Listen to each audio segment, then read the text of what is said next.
নমস্কাৰ, মই ভাষাদত্ত। মহাপুৰুষ শ্ৰীমন্ত শংকৰদেৱৰ 576তম জন্ম জয়ন্তীত গুৰুজনালৈ সেৱা জনাইছো।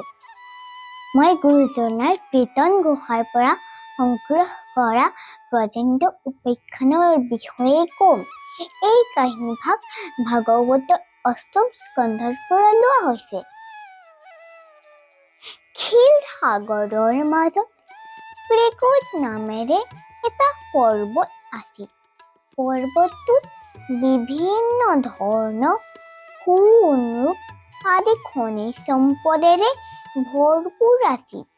পৰ্বতৰ নামনিত এখন মনোৰম অৰণ্য আছিল। অৰণ্যত থকা গছ-গছনি জীৱ-জন্তুৰ বিষয়ে গুৰুজনাই সুন্দৰকৈ বৰ্ণনা কৰিছে। সেই অৰণ্যৰ মাজত এটা মনোৰম সৰোবৰে জৈৱ বৈচিত্ৰ্যক বৃদ্ধি কৰিছে।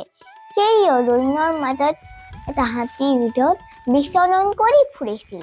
তাৰে আটাইতকৈ বলৱান হাতীটোৰ নাম হৈছে গজেন্দ্ৰ। এদিন অৰণ্যত ঘূৰি থাকোঁতে গৰম আৰু পিয়াহ লগাত হাতীৰ দলটো সৰোবৰত পানী খাবলৈ গ'ল।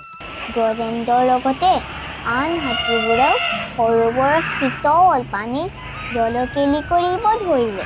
বলৱান গজেন্দ্ৰ আনন্দত মতলীয়া হ'ব ধৰিলে। গজেন্দ্ৰই সৰোবৰৰ পানীখিনি দূষিত কৰি পেলাব ধৰিলে, যাৰ বাবে সৰোবৰত বাস কৰা জলজ প্ৰাণীবোৰৰ জীয়াই থাকিবলৈ অসুবিধা হ'ব ধৰিলে।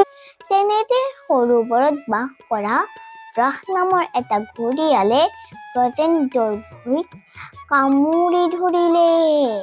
ব্ৰাহ আৰু গজেন্দ্ৰৰ দয়াময়া যুদ্ধ লাগিল। স্বৰ্গ, মৰ্ত্য, পাতাল সকলোতে হাহাকাৰ লাগিল। মাটিত বলৱান গজেন্দ্ৰই পানীৰ মাজত যুদ্ধ কৰি কৰি ভাগৰি পৰিল।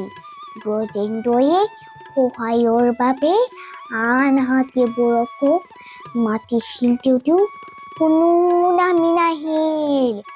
নিজকে বহুত বলি বুলি ভাবি অহংকাৰী গজেন্দ্ৰই 1000 বছৰ যুদ্ধ কৰাৰ পাছত বুদ্ধি উদয় হ'ল। সৰোবৰত থকা এপাহ পদুম ফুল লৈ ভগৱানক প্ৰাৰ্থনা কৰিব ধৰিলে।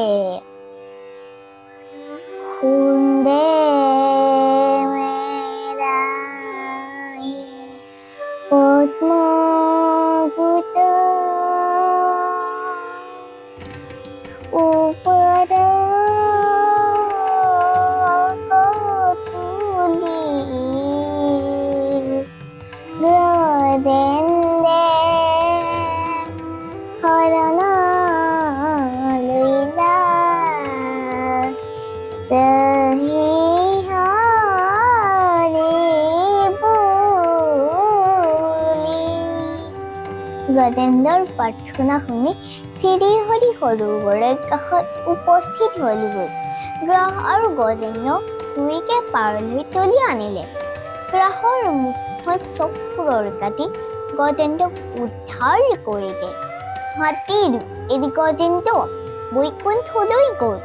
গ্ৰাহেও ভগৱানৰ হাতৰ স্পৰ্শত মুক্ত হৈ সৰগ পালেগৈ। ইয়াৰ পৰা আমি শিকিলো যে দম্ভ অহংকাৰ ত্যাগ কৰি আমি ভগৱানৰ নাম ল'ব লাগে। ইয়াকে কৈ মোৰ বক্তব্য সামৰণি মাৰিছো। জয় গুৰু শংকৰ।